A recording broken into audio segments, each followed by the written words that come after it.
요즘 뉴스 보면요, 정말 사기 범죄가 끊이질 않고 있습니다. 해마다 늘고 있는 데다가 범죄 피해자 4명 중에 1명은 사기 범죄 피해자다. 뭐 이런 통계까지도 나오고 있죠. 자, 그래서 오늘은 다양한 사기 범죄 사례, 그리고 사기 범죄에 당했을 때 어떻게 대응을 해야 되는지 자세한 이야기 오랜만에 찾아오신 구민혜 변호사와 함께하겠습니다. 변호사님 안녕하세요. 네, 안녕하세요. 오, 너무 오랜만이네요. 그러니까요. 아름다워지셨습니다. 아, 진짜요? 너무 감사합니다. 여전히 더 아름다우신데. 아름다워지셨습니다. 라고 해야 되는데.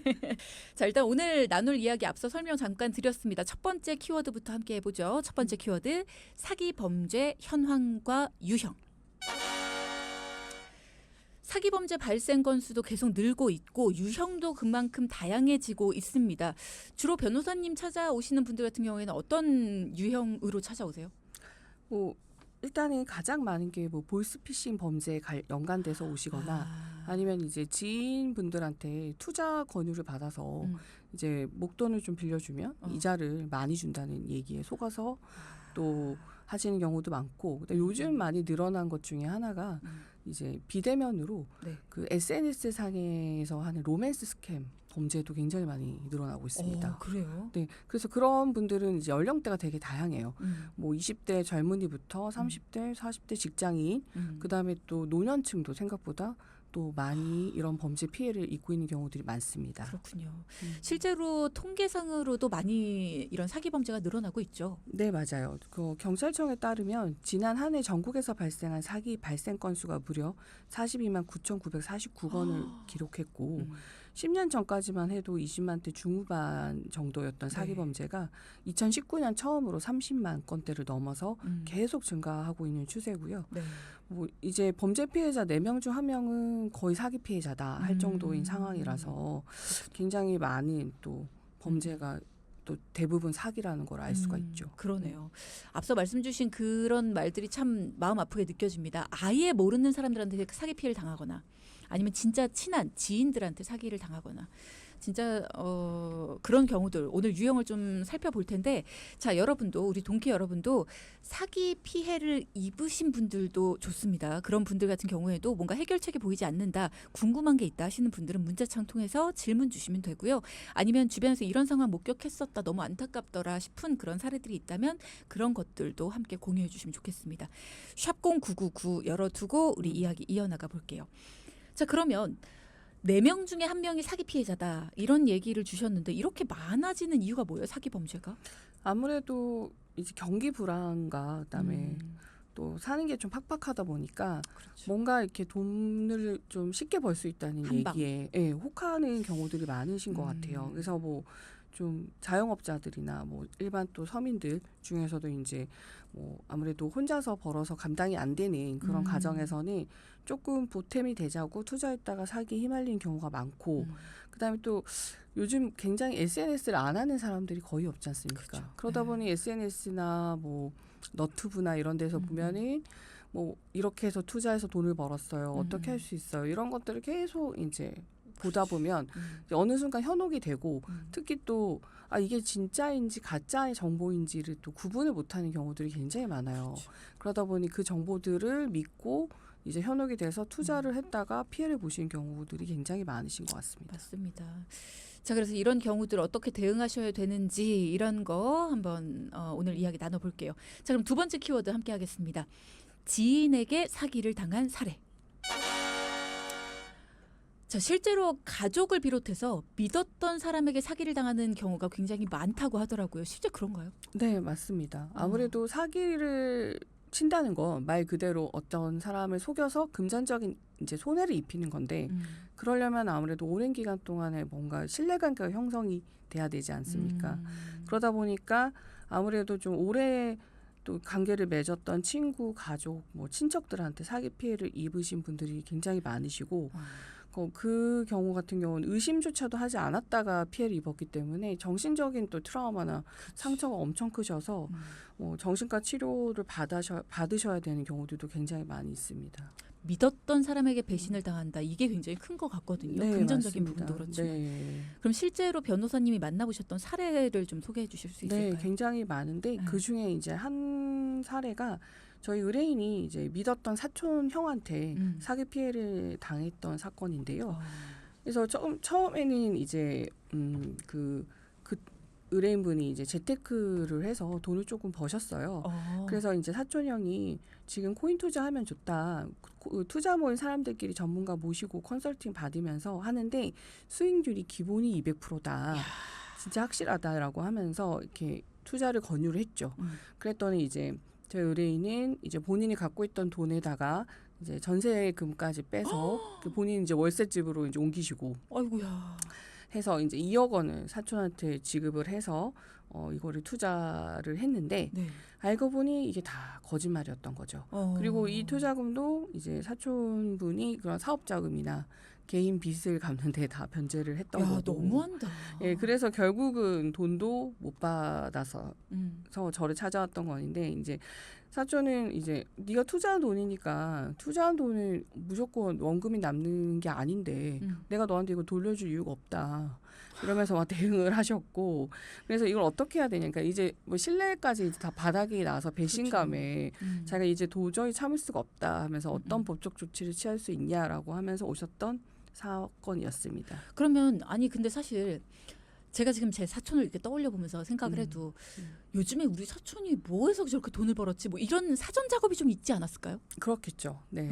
그런 것도 있으셨대요. 네, 그렇죠. 그 갑자기 이제 이 사촌이 좋은 차를 타고 다니고, 네, 취미도 이제 골프를 이제 우리가 말한 소위 이제 비싼 취미 하고, 일단 굉장히 여유 있는 모습을 보이고 만나도 이제 본인이 항상 밥을 사면서 이제 좀 저렴한 음식이 아니라 항상 비싼 한우 소고기만 사주고 이렇게 하다 보니 저 형이 되게 여유가 있구나.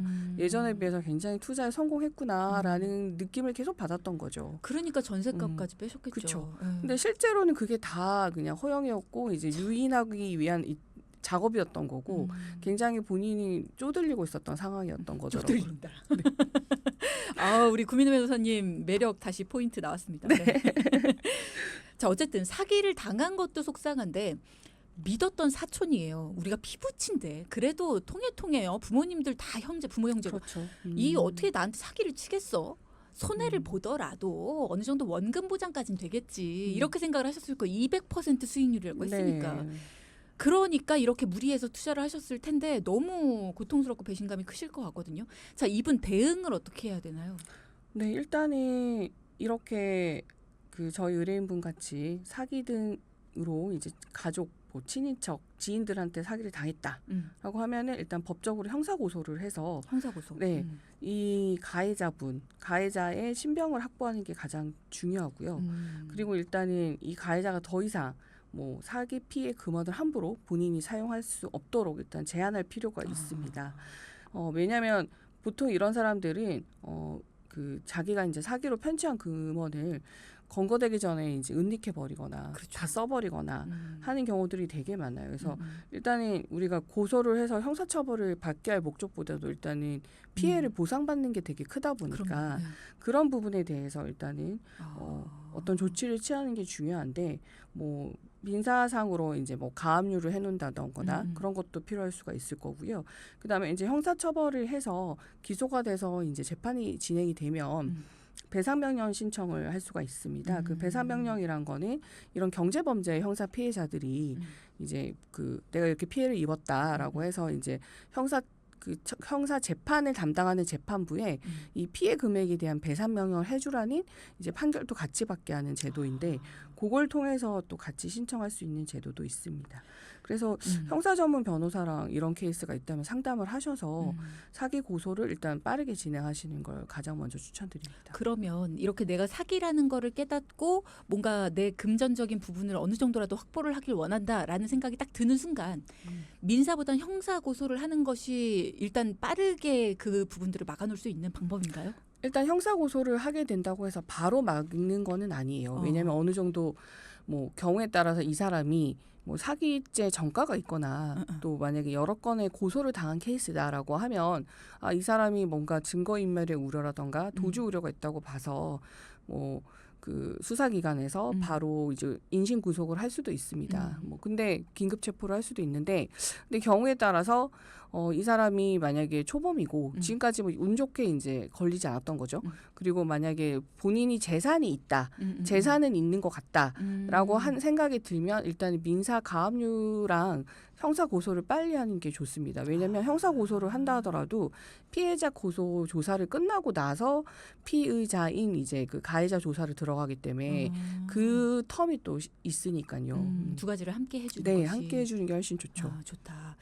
자, 오늘 뭔가 고민을 가지고 오신 분도 계시거든요. 문자창 통해서 네. 도와주셨으면 좋겠습니다라고 보내주셨는데 이분의 이야기를 여러분께도 좀 전해드릴게요. 0839님께서 저희 시어머니가 아파트 매매를 하고 싶어 하셨어요. 그런데 지인이 세입자로 있는 집을 내놓은 걸 알고 매매를 하기로 하셨습니다. 그러니까 구입을 하시려고 했대요. 근데 집주인하고 사이가 좋지 않아서 세입자와 합의하에 세입자 명의로 매매를 한 후에 다시 시어머니가 명의를 받기로 하셨대요.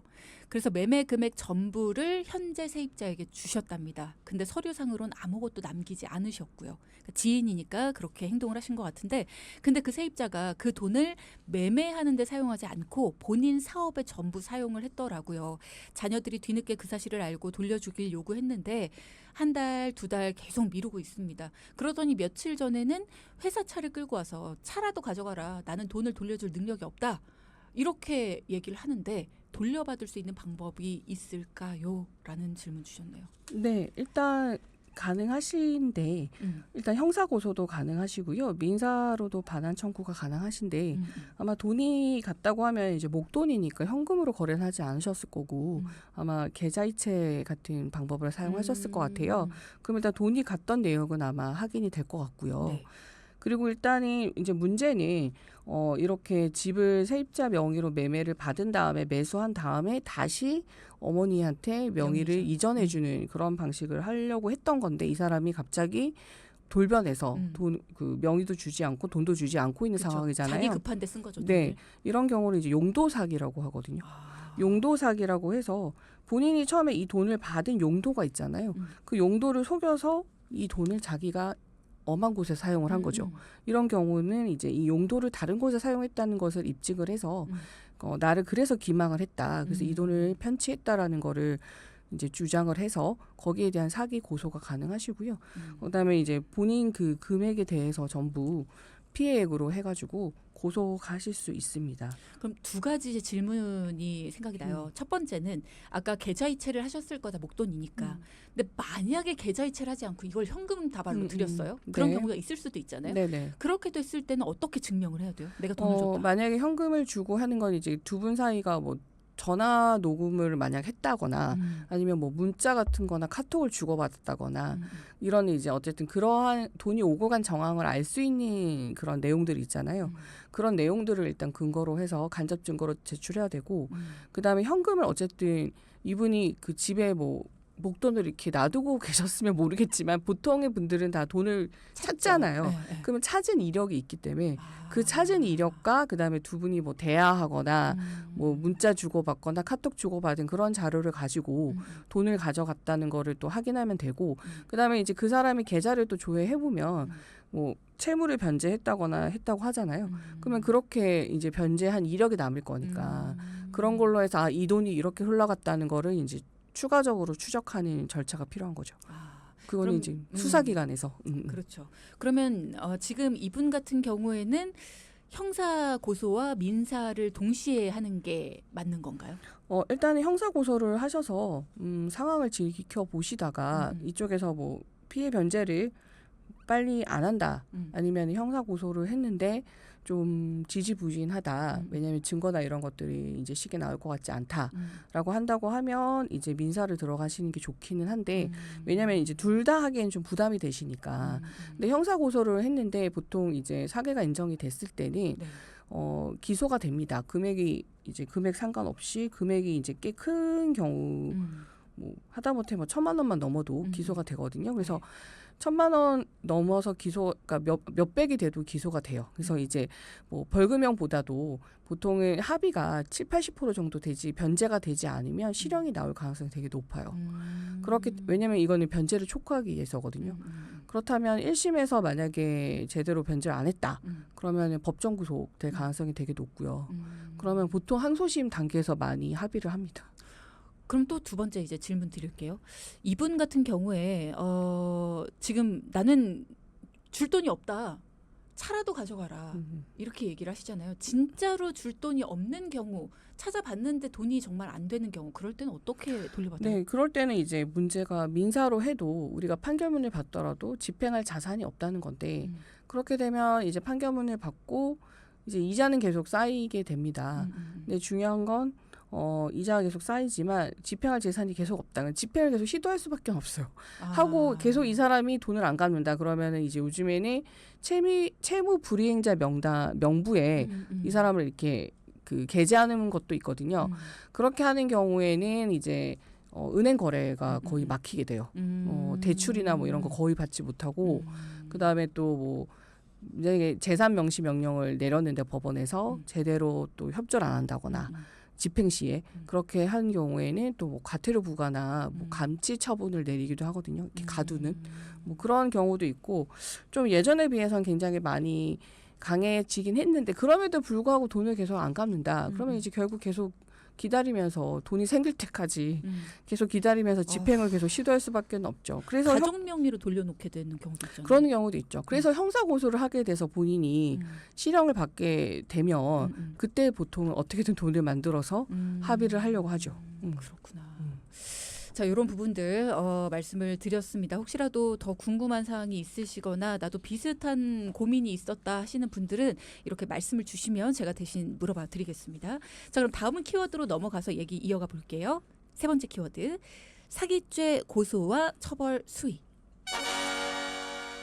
방금 전에 간략하게 말씀을 주시긴 했어요. 사기 혐의의 경우에 처벌 수위 어느 정도인가요? 네, 사기의 경우는 이 사기가 인정이 되면 10년 이하의 징역 또는 2천만 원 이하의 벌금에 처할 수 있습니다. 근데 요즘 양형 기준에 따라서 뭐 2천만 원 이하의 벌금형은 거의 나오지 않는다고 보시면 될 것 같고요. 금액이 뭐 진짜 뭐 소액 뭐 10만 원, 뭐 몇십만 원 이런 경우가 아닌 이상 일단은 기소되는 경우가 굉장히 많고 기소가 돼서 이제 검사 쪽에서 구형을 일단은 금액에 따라 다르게 하긴 하지만 또 피해 변제가 되지 않는 한은 집행유예가 거의 안 나오거든요. 그래서 또 이 피해 변제도 적어도 한 70~80% 정도는 해줘야 집행유예가 나온다고 봐야 합니다. 그래서 만약에 내가 뭐 1억을 사기를 쳐서 피해를 입혔다라고 하면 적어도 7~8천은 이분한테 공탁을 하든 변제를 하든 하는 거를 보여줘야 재판부가 집행유예를 해준다는 거죠. 그래서 그럼 나머지 한 3천, 2천에 대해서는 이제 추가적인 조치를 통해서 이제 받도록 하거나 뭐 월급을 계속 한다거나. 예. 그래서 안 그러면 일단 그 실형이 나와서 일단은 교도소에 이제 수감이 되는 경우들이 되게 많아서 그래서 보통 1심에서 법정 구속이 되는 경우들이 꽤 많습니다. 그러면 그렇게 해서 돌려주면 다행인데 난 그냥 실형 살고 말겠다 하는 사람들도 있을 것 같아요. 네, 그렇게 되면은 이제 바로 손해배상 청구를 하거나 배상 명령을 받거나 이제 아까 말씀드린 것처럼 배상 명령은 항소심까지 할 수가 있거든요. 신청을 할 수 있고 이제 민사상 손해배상 청구도 가능한데 그럼 손해배상 청구를 해서 이제 판결을 받아두면 이제 손해배상 같은 경우 그 민사 같은 경우에는 소송촉진법 특례에 의해서 연 15% 이자로 이제 바뀌어요. 그러면 이제 연 15% 이자가 붙는 갚을 때까지 받으면서 이제 그거를 나중에 이제 집행을 하는 건데 이런 케이스도 이제 뭐 정말 악덕으로 자기 명예 하나도 안 만들어 놓고 하는 경우는 사실 집행이 쉽지는 않지만 보통 이제 사회생활 하는 사람들은 어쨌든 일을 하고 일용직이라도 일을 하고 뭐 조금씩 이제 조그만 뭐 보증금이라도 만들어서 월세집을 산다거나 하는 경우들이 종종 생기잖아요. 그럼 그런 경우에 이제 그거를 다시 집행을 한다거나 이런 식으로 또 다음에 단계를 밟을 수밖에 없습니다. 일단은 준비를 철저히 해두는 수밖에 없겠네요. 네. 네. 자, 그러면 다음 키워드도 살펴보겠습니다. 오늘의 네 번째 키워드, 명의도용 사기 사건. 사기 사건 중에 명의를 도용해서 일으키는 사건들이 꽤 있다고요? 네, 많습니다. 특히 요즘엔 비대면으로 핸드폰만으로도 대출이 가능하죠. 많이 한 경우가 많아서 음. 뭐 이렇게 뭐 신분증 같은 걸 아예 몰래 훔쳐서 뭐 가족의 신분증을 몰래 훔쳐서 이렇게 음. 수액의 뭐 이제 캐피탈이나 이런 데서 채무를 대부업체나 채무를 많이 만들어서 피해를 주는 경우들이 굉장히 너무 많습니다. 심사가 짧아요. 네. 심사 너무하네. 소액이라고 하더라도. 아니 그러면 만약에 미성년자 자녀가 부모님의 그 신분증을 도용해서 했어요? 이것도 사기죄예요? 일단 예전에는 그 미성년자 자녀나 이런 경우에 이제 부모하고 자식 간에 그 친족 상도례가 있어가지고 원래는 이제 동거 친족, 뭐 직계 친족 이런 경우에는 처벌을 못했거든요. 근데 최근에 이제 그 법률 자체가 위헌이 나가지고 지금은 이제 그게 가능하고 고소가 가능한데 중요한 건 또 이제 미성년자 자녀 같은 경우에는 법정 대리인이 부모님이잖아요. 그렇죠. 네. 그 미성년자가 한 행위 자체를 이제 먼저 취소를 해야 되거든요. 계약을 취소를 해야 돼요. 이게 우리 아들이 나의 권한 없이 이렇게 한 거기 때문에 이거를 취소를 하는 작업이 필요한데 어쨌든 만약에 뭐 미성년자가 진짜 성인인 것처럼 속여가지고 그렇게 만약에 엄마 아빠인 것처럼 해서 했다고 하면 사실 그거에 대한 그 상대방 입장에서는 이거를 벗어날 수 없었다고 보거든요. 이 기망에서 내가 벗어날 수 없었다. 너무 완벽하게 했다라고 한다면 그런 경우에는 사실 부모님이 책임을 져야 되기 때문에 취소 자체가 안 되는구나. 네네. 그건 또 취소가 계약 취소가 어렵고 아이고야. 그렇게 되면 뭐 선의 제3자를 보호해야 되는 거기 때문이에요. 그러네요. 네. 네, 그래서 계약에 또 그 거래를 유지시키는 것도 일단 법률이 할 일이기 때문에 정말 뭐 이상한 거래가 아닌 이상은 뭐 이런 경우는 사실 또 유효하다고 볼 수밖에 없습니다. 그러면 또 부모님이 그거를 또 할 수밖에 없는데 부모님이 자식을 상대로 뭐 사기나 사문서 위조, 뭐 동행사 이런 걸로 고소를 하고 싶다면 하셔도 되지만 그게 또 거의 없죠. 네. 네. 예.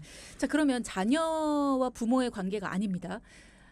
아닌데 신분증을 도용당했어요. 그래서 이렇게 채무가 생겼습니다. 그럼 채무 변제 책임을 면하기 위해서는 어떤 걸 해야 돼요? 뭐 소송을 하면 되나요?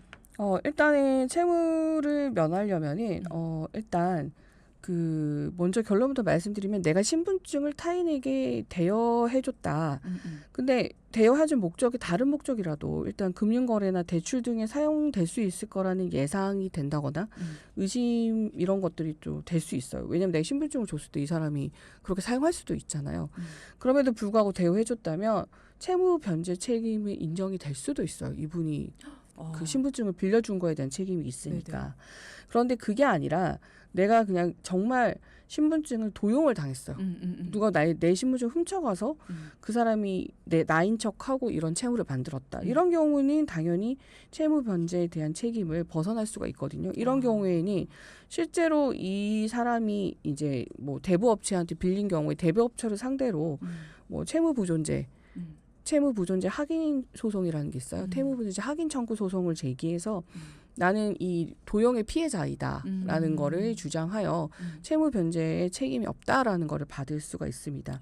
그리고 이 케이스라고 하면 당연히 나의 신분증을 도용을 해서 그 이제 대부업체나 이런 캐피탈 그런 업체를 속인 거에 대한 이제 사기죄로 고발을 할 수가 있고 그다음에 나의 신분증을 함부로 사용한 거에 대한 또 법적 책임을 물을 수가 있고 내 명의로 또 이제 그렇죠. 대출 약정서를 작성했을 거잖아요. 그렇기 때문에 사문서 위조, 또 동행사 이런 걸로 고소가 가능하세요. 그러네요. 그러니까 뭔가 증명하는 과정이 반드시 필요하네요. 네, 맞습니다. 자, 이제 마무리를 할 시간이 됐습니다. 사기 사건 피해를 당하지 않기 위해서 어떤 점을 주의를 해야 될까요, 변호사님? 참 이 사기 사건에 참 많은 피해자들이 사무실에 올 때마다 굉장히 안타까워요. 자기가 왜 그랬는지 모르겠다. 그 순간에 내가 왜 그랬을까? 이런 분들이 많으신데 이분들이 뭔가 부족하거나 이분들이 뭔가 뭐 어리숙하거나 경솔해서 그런 게 아니라 정말 사기를 치려고 하는 사람들은 정말 열심히 준비를 합니다. 그리고 굉장히 뭐 오랜 시간 동안에 신뢰도 형성하고 작업을 많이 하기 때문에 본인이 피해를 입은 게 본인이 탓이 아니라는 생각을 일단 하셔야 되고 일단 우리가 좀 객관적으로 생각을 하면 이 세상에 내가 투자를 해서 엄청난 수익이 나는 사업은 없다고 생각을 하셔야 합니다. 그런 기회가 있으면 모든 사람들이 다 부자가 될 수 있겠죠. 그러니까 그런 기회 자체가 이건 사기다라고 생각을 하셔야 돼서 그런 거에 아예 투자 자체를 하지 않으셔야 되고 그다음에 요즘 이제 로맨스 스캠이나 그런 SNS를 통해서 이제 그런 비대면 사기를 많이 치는 경우가 많은데 네네. 그런 경우 요즘 딥페이크를 통해서 영상 통화나 이런 것도 그렇죠. 다 속일 수가 있기 때문에 만약에 내가 어떤 사람을 좋아하게 돼서 동거래까지 할 정도다라고 하려면은 직접 만나서 그렇지. 그 사람의 신상 정보를 어느 정도 알고 그렇죠. 그 사람의 뭐 지인을 좀 아는 단계가 아니면 절대 금전 거래를 하시면 안 됩니다. 그렇죠. 네. 이런 부분들 꼭 명심해 두셨으면 좋겠습니다. 스스로를 좀 원망하는 분들이 많으시다 보니까 이제 그분들한테 여러분 잘못이 아니에요. 사기꾼들이 얼마나 열심히 사는데요. 그런 거 얘기해 주셨어요. 오늘 말씀 감사하고요. 마지막 시간은 저와 함께하는 마지막 시간. 네, 이렇게 함께해 주셔서 감사합니다. 구민의 변호사와 함께했어요. 감사합니다. 네, 감사합니다. 네.